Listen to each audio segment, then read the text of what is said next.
Hello student, स्वागत है आप सभी का मेरे यूट्यूब चैनल विज्ञान क्लासेस में। आज हम लोग बात करेंगे सॉल्यूशन एवं इनके विभिन्न कंसंट्रेशन यूनिट के बारे में। तो चलिए शुरू करते हैं आज का वीडियो।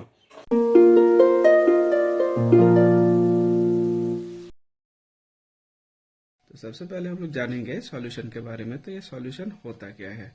तो सॉल्यूशन बेसिकली है होमोजेनियस मिक्सचर ऑफ टू और मोर देन टू कंपोनेंट्स। मतलब दो या दो से अधिक कंपोनेंट का जो होमोजेनियस मिक्सचर है उसे ही हम लोग सॉल्यूशन बोलते हैं। अब बात होता है ये होमोजेनियस क्या होता है, होमोजेनियस मिक्सचर का मतलब क्या है। तो होमोजेनियस सॉल्यूशन हम लोग उन सॉल्यूशन को बोलेंगे when the constituent particles cannot be seen by the naked eye। जैसे मान लीजिए एक सॉल्यूशन है, उस पे हम लोग तीन अलग अलग चीजों को मिक्स किया, मान लीजिए ए बी सी, मान लीजिए वाटर पे ए बी सी को मिक्स किया। अब अगर हम लोग देख कर ही ये नहीं बता पाए कि यहाँ पे ए बी सी तीनों चीज ही है, तब ये सॉल्यूशन होमोजेनियस सॉल्यूशन कहलाएगा। और एक बात बता दूं, ये जो होमोजेनियस सॉल्यूशन होता है, इस तरह के सॉल्यूशन पे थ्रू आउट द सॉल्यूशन, मतलब इस सॉल्यूशन के कहीं पे भी आप सैंपल ले लो थोड़ा सा, तो इस पे कॉन्सेंट्रेशन हमेशा सेम होगा। मतलब पूरे सॉल्यूशन पे कॉन्सेंट्रेशन बराबर होता है। ठीक, तो अब बात करते हैं ये सॉल्यूशन बनता कैसे है। तो सॉल्यूशन बनता है एक सॉल्यूट एंड सॉल्वेंट से। अब ये सॉल्यूट किसको बोलेंगे, सॉल्वेंट किसको बोलेंगे? तो सॉल्यूट उन्हें बोलेंगे वे सभी सब्सटेंस जो स्मॉल अमाउंट पे है या स्मॉल क्वांटिटी पे है ना। और जो सब्सटेंस या जो कंपोनेंट लार्ज क्वांटिटी में है उसे हम लोग सॉल्वेंट बोलेंगे, है ना। तो होमोजेनियस मिक्सचर जिसमें जो स्मॉल क्वांटिटी में है वो सभी सॉल्यूट है, जो लार्ज क्वांटिटी में है वो सभी सॉल्वेंट है ना। तो अब देखिए, ये जो सॉल्यूट है ये सॉलिड लिक्विड गैस कुछ भी हो सकता है, और ये हम लोग का जो सॉल्वेंट है ये भी सॉलिड लिक्विड गैस कुछ भी हो सकता है। जैसे मान लीजिए हम लोग सॉल्यूट को सॉलिड में मिक्स किया तो हम लोग का सॉलिड का सॉल्यूशन बनेगा, है ना। जैसे कॉपर डिजॉल्व इन एयू मतलब गोल्ड पे, उसी तरह से सॉलिड इन लिक्विड कर सकते हैं हम लोग, सॉलिड इन गैस कर सकते हैं। ठीक उसी तरह से liquid in solid, liquid in liquid, liquid in gas, इस तरह का भी सॉल्यूशन बना सकते हैं। फिर हम लोग गैस को लेकर के भी सॉलिड लिक्विड गैस पे डिजोल्व कर सकते हैं। तो अलग अलग टाइप का हम लोग सॉल्यूशन पाएंगे। ठीक, अब हम लोग बात कर लेते हैं, ये भी एक तरह का क्लासिफिकेशन ही हुआ सॉल्यूशन का। अब हम लोग और भी टाइप ऑफ सॉल्यूशन के बारे में देखते हैं। ठीक, तो पहला जो टाइप है यहाँ पे, on the basis of water as solvent. मान लीजिए कोई एक सॉल्यूशन है जिसपे जो सॉल्वेंट है वो वाटर है, और कोई ऐसा सॉल्यूशन है जिसपे वाटर सॉल्वेंट नहीं है। तो जिसपे वाटर एज ए सॉल्वेंट होता है तो उन्हें हम लोग एक्वस सॉल्यूशन बोलते हैं, जैसे सोडियम क्लोराइड इन वाटर या फिर शुगर इन वाटर, इस तरह का सॉल्यूशन, है ना। और दूसरा होता है जहां पे water as a solvent use नहीं करते, जैसे मान लीजिए नेफ्थलीन इन बेंजीन, है ना। तो बेंजीन जो है यहाँ पे सॉल्वेंट है, तो इस तरह के सॉल्यूशन को हम लोग नॉन एक्वस सॉल्यूशन बोलेंगे। ठीक, अब जो क्लासिफिकेशन है on the basis of the amount of solute added, हम लोग कितना अमाउंट ऑफ सॉल्यूट डाले हैं उस बेसिस में भी इन्हें तीन टाइप्स पे क्लासिफाई कर सकते हैं। तो पहला है अनसैचुरेटेड सॉल्यूशन। तो अनसैचुरेटेड सॉल्यूशन किन्हें बोलेंगे? It can dissolve more solute at a definite temperature, है ना।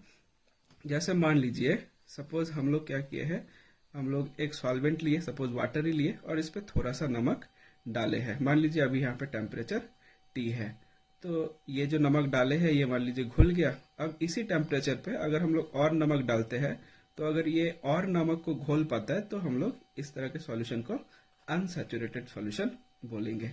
अब बात करते हैं सैचुरेटेड सॉल्यूशन। फिर से सेम वही टेम्परेचर लेते हैं हम लोग टी। अब इस पे क्या करते हैं, हम लोग और भी नमक डालते हैं।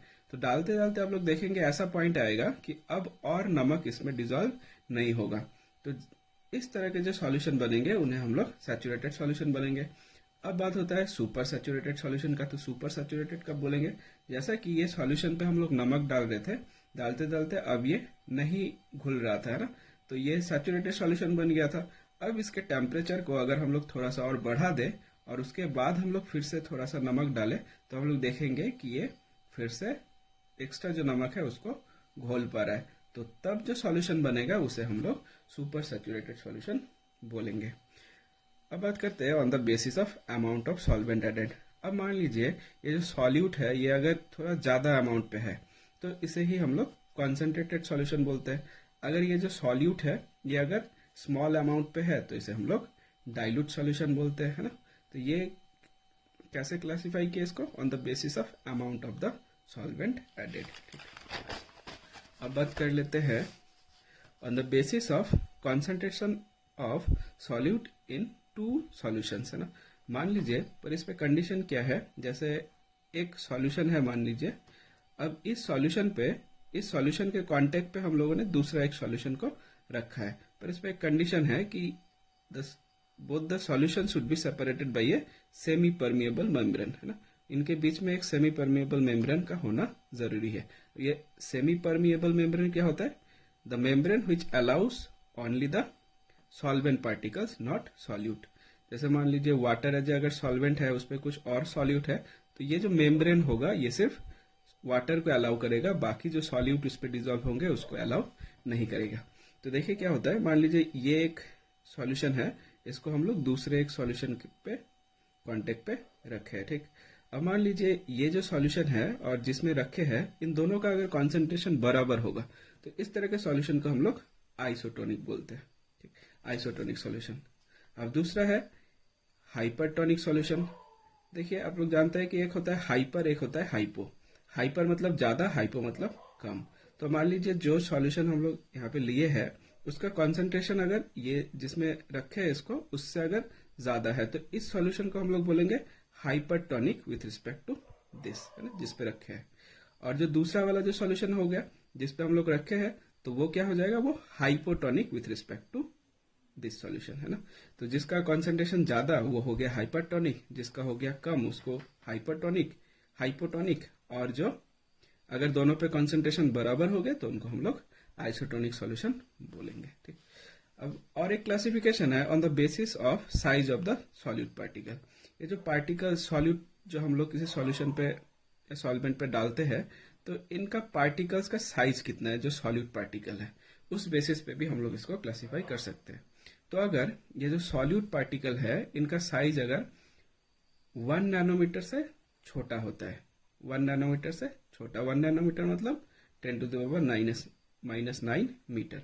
अगर 10 टू द पावर -9 मीटर से अगर छोटा होता है तो उसे हम लोग ट्रू सॉल्यूशन बोलेंगे।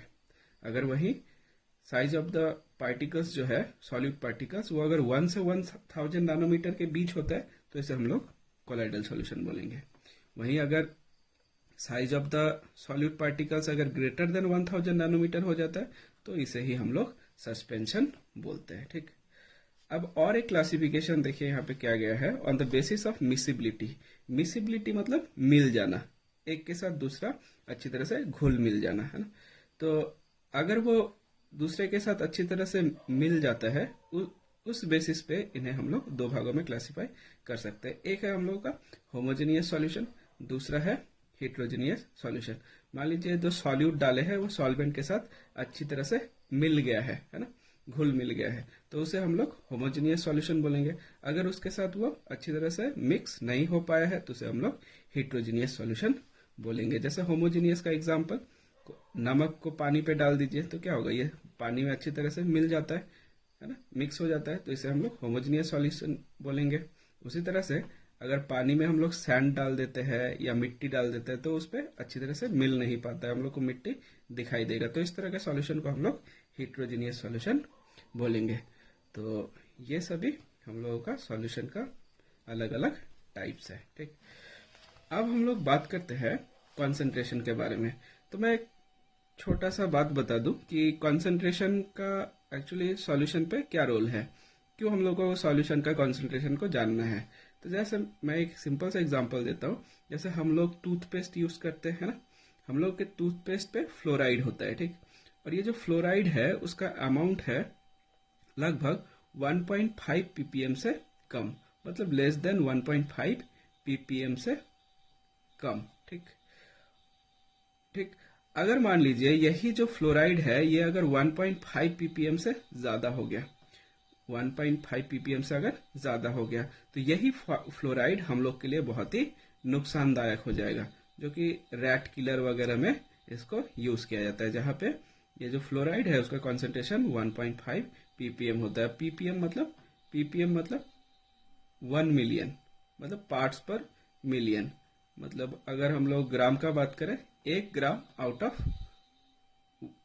1 ppm मतलब 1 ग्राम आउट ऑफ 10 लाख ग्राम, है ना। तो ये बात हुआ।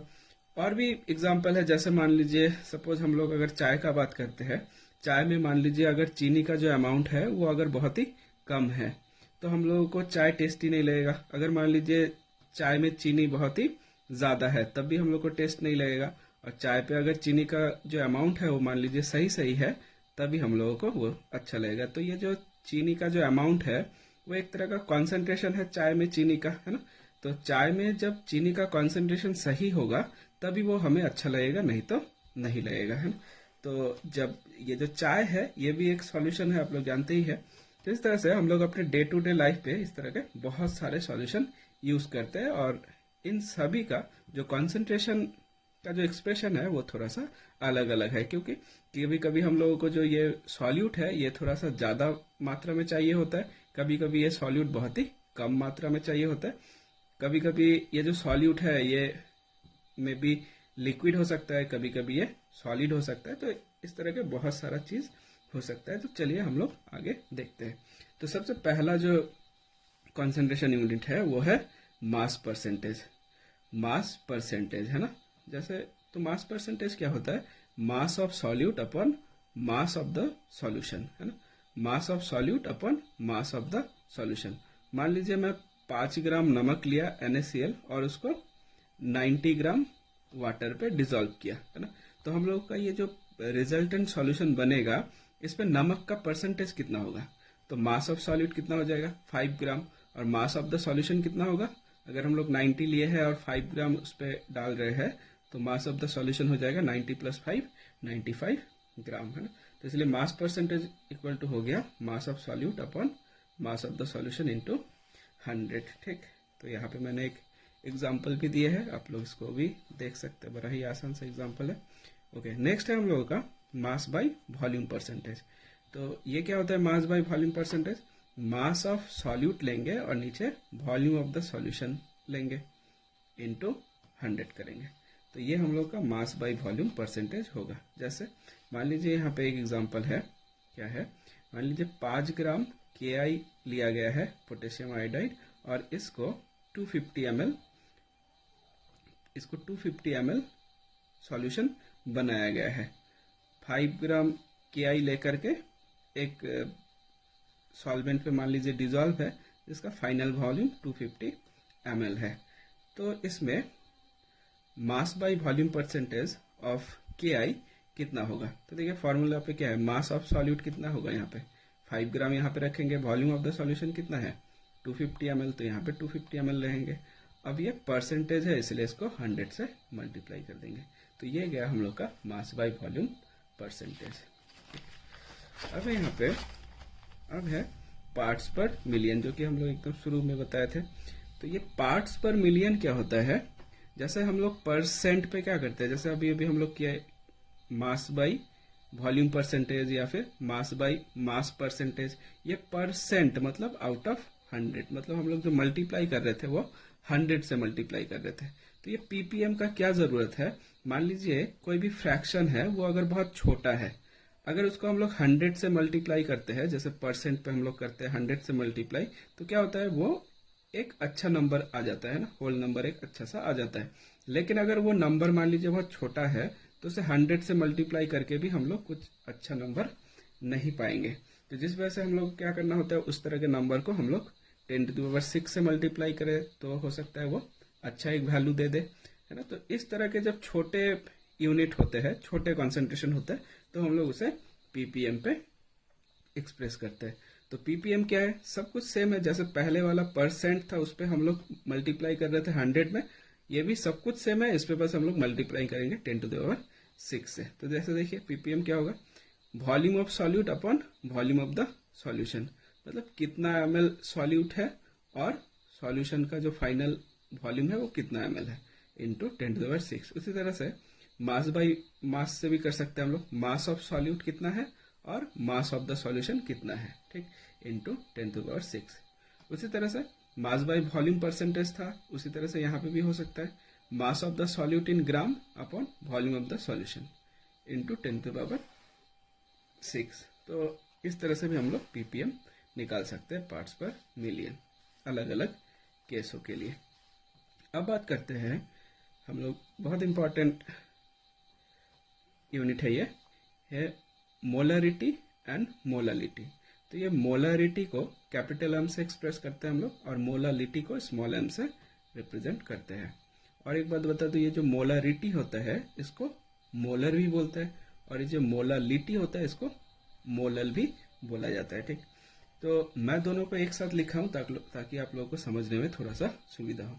तो देखिए यहाँ पे अगर हम लोग बात करते हैं मोलरिटी का, तो मोलरिटी जो है वो कैपिटल एम है और ये क्या है, number of moles of solute है ऊपर। और इस पे भी अगर मोलालिटी का भी बात करें तो number of moles of solute इस पे भी ऊपर है। अब इसके नीचे डिवाइड में क्या है, ठीक, तो यहीं पे सारा खेल है। तो देखिए स्टूडेंट्स को जनरली इस बात पे कंफ्यूजन होता है कि कहाँ पे लीटर होगा, कहाँ पे केजी होगा। तो इसके लिए मैं एक ट्रिक बता देता हूँ। जैसे मोलालिटी, लिटी मतलब यहाँ पे लीटर, लिटी। तो एक बात बस याद रखिए, जहां पे लिटी है वहां पे लीटर नहीं होगा, है ना। तो क्या होगा, यहाँ पे केजी में होगा या ग्राम में होगा, और जहां पे रीटी है उस पे लीटर होगा। तो देखिए क्या है, जैसे ये मोलारिटी, तो मोलारिटी वाले पे क्या होगा, volume of the solution in litre, volume of the solution in litre. और ये जो लीटी है, मैंने बताया लीटी वाले पे लीटर नहीं होगा, तो इस पे क्या होगा, mass of solvent in KG. अब यहाँ पे एक बात बड़ा ध्यान देने का है, वो क्या है, जैसे बाकी हर जगह पे ही आप लोग देखेंगे नीचे हमेशा वॉल्यूम ऑफ द सॉल्यूशन आपको दिखेगा, लेकिन ये जो मोलालिटी है इस पे मास ऑफ सॉल्वेंट है, सिर्फ सॉल्वेंट, सॉल्यूशन नहीं, ठीक। तो इस बात पे आप लोग को ध्यान देना है। अब हम लोग जानते हैं number of moles of solute मतलब क्या, गिवन मास अपन मॉलिकुलर मास, है ना।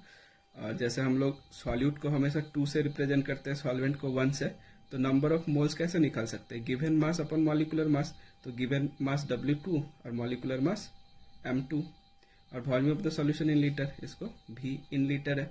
अगर मान लीजिए ये ml पे होता तो इसको भी हम लोग 1000 से डिवाइड करते हैं, तो ये क्या हो जाता, W2/M2 इंटू 1000/V। अब 1000 क्यों किया, क्योंकि यह जो वॉल्यूम है ये अगर ml पे रहा। ठीक उसी तरह से यहाँ पे भी सेम है, हम लोग नंबर ऑफ मोल्स के लिए W2/M2 divided by mass of the solvent in KG.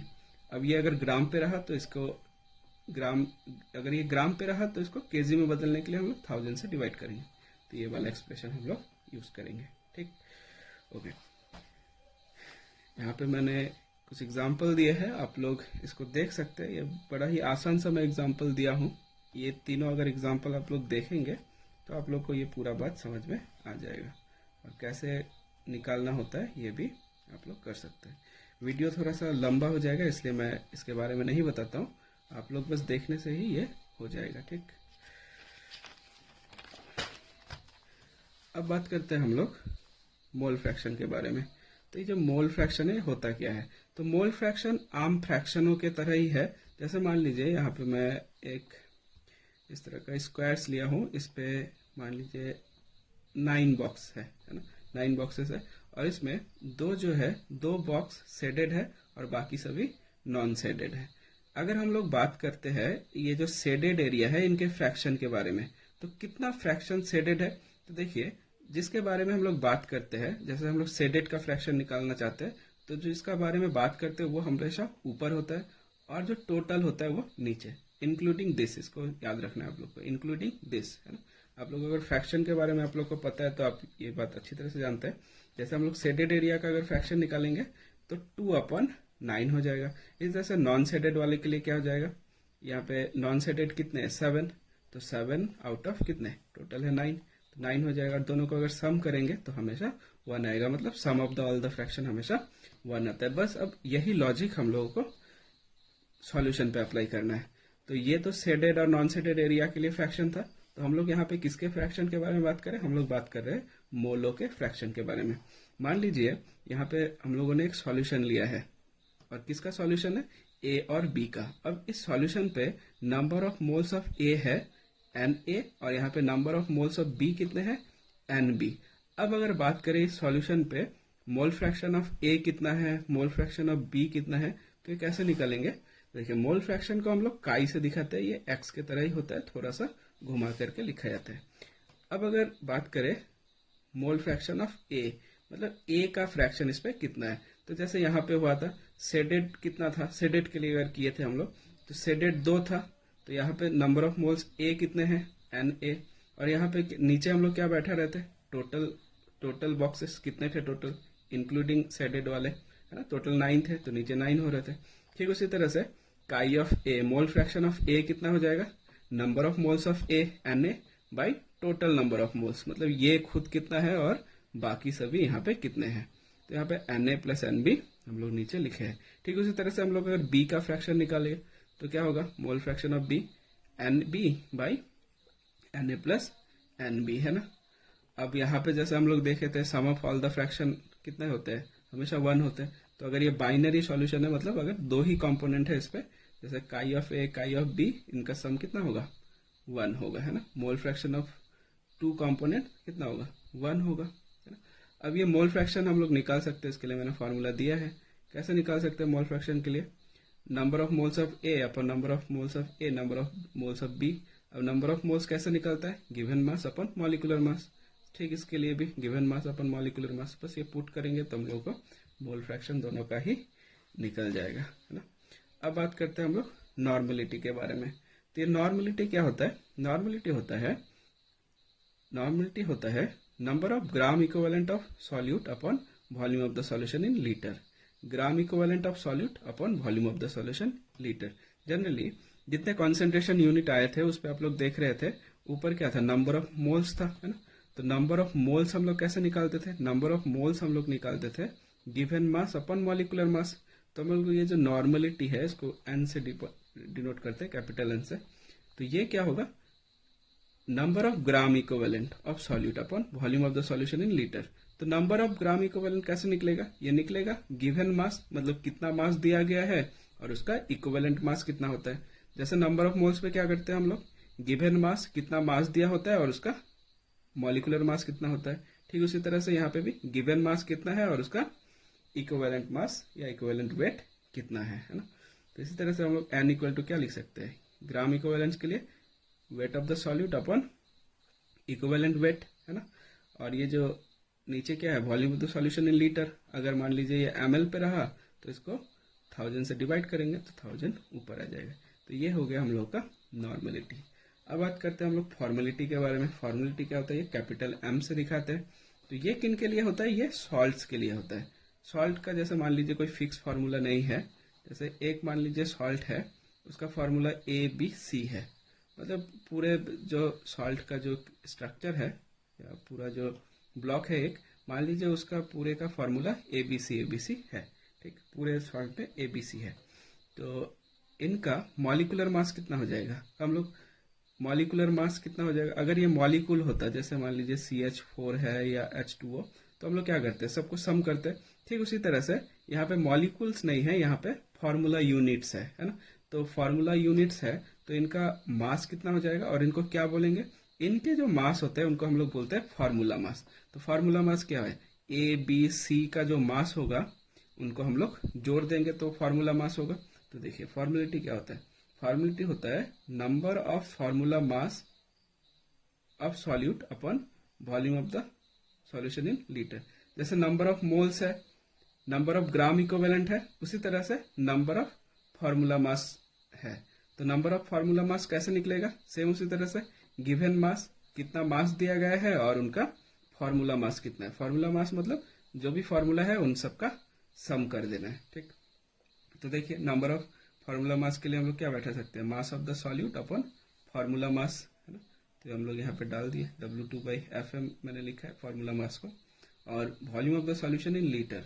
तो अगर मान लीजिए ये ml पे रहा तो फिर से इसको लीटर में बदलने के लिए हम लोग 1000 से डिवाइड करेंगे जो कि ऊपर आ जाएगा। तो F इक्वल टू ये होगा, ये है हम लोग का फॉर्मुलिटी। अब लास्ट जो एक चीज है और कॉन्सेंट्रेशन के लिए, वो है डाइल्यूशन फार्मूला। तो डाइल्यूशन फार्मूला क्या होता है, ये एक फॉर्म मैंने लिखा है, ये क्या है, C1V1 इक्वल टू C2V2। अब ये C1 और V1 क्या है, C1 है स्टार्टिंग कॉन्सेंट्रेशन और V1 क्या है, स्टार्टिंग वॉल्यूम। C2 क्या है, फाइनल कॉन्सेंट्रेशन। V2 क्या है, फाइनल वॉल्यूम।